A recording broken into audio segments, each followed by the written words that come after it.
Hey, I'm Dr. J. Welcome to my kitchen. Today I'm going to show you how to make a delicious ground beef enchiladas with homemade queso. You're going to love this recipe. You're going to want to make it on a weekly rotation, I promise you. So the great thing about cooking at home is we can use really good ingredients. So we're using grass-fed, grass-finished ground beef. And that's really important.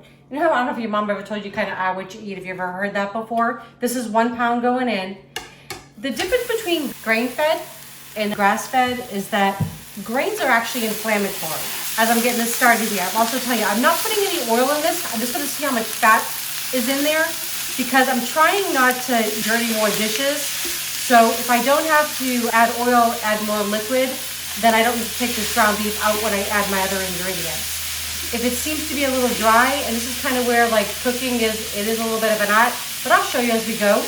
If it's not releasing enough fat, then I'll add just a touch of olive oil. I was telling you about grass-fed and grain-fed beef. When I was in chiropractic school, I had an awesome professor, Dr. David Seaman. He's a phenomenal nutritionist. If you're ever watching this, David, love you. Love your classes. Still talk about you to this day. But he was all about organic foods, grass-fed foods. So grain actually is inflammatory. So if you're eating some ground beef, and that cow has had grains, it's inflammatory. I won't go into all the science of it. David, I know that you love all of that, but I don't think everybody else will, right? So just saying that when you're eating the grass, it's actually anti-inflammatory. You get more omega-3s in the meat than you would if you actually had a grain-fed meat. So that's the great thing about cooking at home is you can make your own foods, right? And it's a lot cheaper. So if you're buying this out, I've never seen it on the menu at a Mexican restaurant where you're getting grass-fed. I hope they do that someday because it's just a better way to eat. Locally sourced is even better.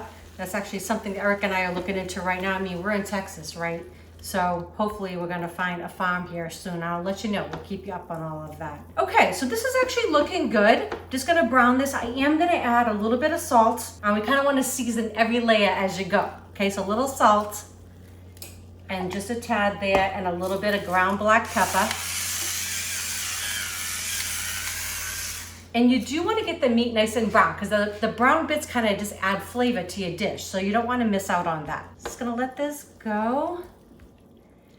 And then we're gonna build it. So I'm gonna use black beans in this, gonna use some corn in that. You could do all ground beef, but everything's a little bit pricey lately. I don't know if you've noticed all that, but we're trying to save a little. So I'm gonna fortify with some organic canned black beans that I've actually rinsed and drained. I'm gonna use some organic corn, some onion, and some spices. And actually I am using a canned enchilada sauce just because time. So I'm gonna keep cooking this and I'll show you what it looks like.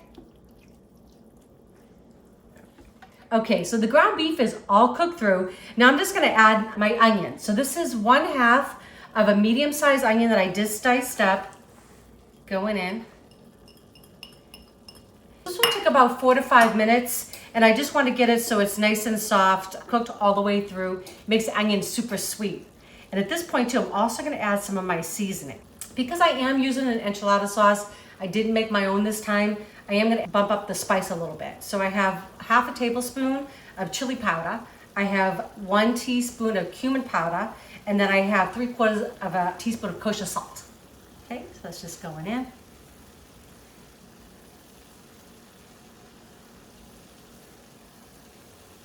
I don't know, every time I think of cumin and chilies, I always think of Latin food. It's funny, when Eric and I had our practice in Florida, we had an amazing front desk office manager. Her name was Anna. She's from Mexico originally, and her and I were constantly teasing each other because we both love Mexican food and we both love Italian food. So she's always like, you Italians, you all use the same ingredients and you just make it a different dish. I'm like, right, the same thing with you all. Right? You got, we make enchiladas, we make burritos, right? You got tostadas, and it's all the same gorgeous ingredients, just kind of put together a little bit differently. And Italians, we all do the same thing, right? Whether we make a lasagna or a ziti, good food, right? I think some of the simplest foods are the best. Doesn't need to be complicated. All right, just gonna let this cook just for a few more minutes. Gonna get those onions get nice and softened, and then we'll finish this up. We'll get our tortillas rolled, and then we'll get it in the oven. Okay, so the onions are all wilted down. They got nice and sweet, delicious. We're gonna add in our black beans, 1 can. going in. And this is just 1 cup of frozen corn that I just defrosted there. Love corn, so good. And this is 1 can of the enchilada sauce, is 15 ounces. I'm gonna eyeball it. I'm gonna add just about half the can, and I'm gonna stir it and see how we're doing, because I don't want it too wet, because I'm gonna roll these, right? I think that's looking probably about right. So I'm gonna give this, I'm gonna keep stirring so it's all combined.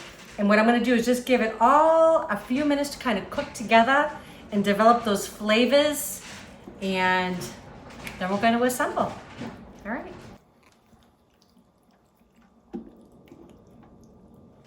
Okay, so the beef and everything is all ready. Now I'll just get my little station set up so I can actually roll our little tortillas. We have an awesome store here in Texas called HEB, but they make homemade tortillas. They are so good to die for. But use whatever kind you like. I tend to like flour tortillas better than the corn, but you could actually mix and match. It doesn't matter. Whatever you like is the best. This is some sharp cheddar cheese that I have. You could use whatever you have. Monterey Jack would be delicious, any kind of cheese. And then you want to put down just about 1/4 cup of the ingredients. And I am using a slotted spoon because I don't really want all that sauce. I want the flavor, but I don't want it to be too wet. And all I'm gonna do is I'm just gonna give this a little roll, just like that, perfect. And this is gonna go in my pan. So I've got a 9x13 casserole, and I've just seasoned it with a little bit of olive oil, just so my things don't stick. So I'm not using a lot of sauce on here, okay, and go in it. I'm just gonna continue rolling these, a little cheese, a little bit of the meat filling until I get this all filled up, and then we're gonna put it in the oven with some topped with queso. I love queso. And then we're gonna have dinner.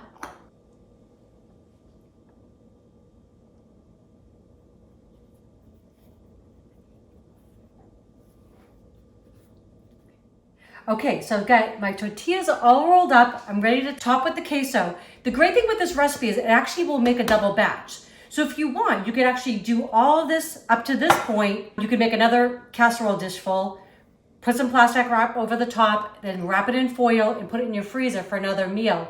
Just, you'd put your cheese on right before you put it in the oven. This I'm just gonna put like this. I always have tortillas on hand. I always have sauce of some kind. So this is my homemade queso. I'm gonna give you a link to this recipe so you'll actually see it in the next video. And I'm just going all over.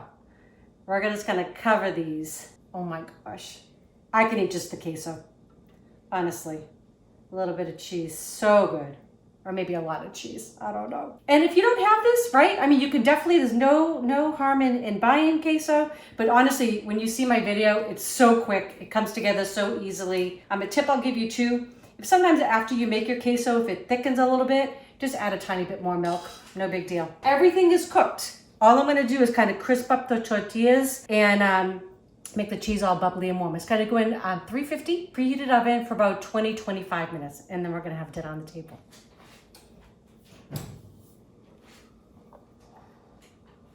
Okay, so enchiladas are done. They smell delicious. I'm gonna go in and give it a taste for you. Oh yeah, got that ground beef, some black beans, so good.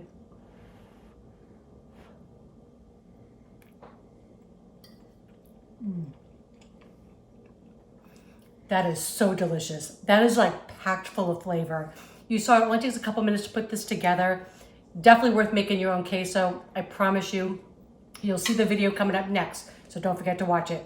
But listen, if you love these recipes, please share with your friends and family. If you have not subscribed to the channel yet, please do.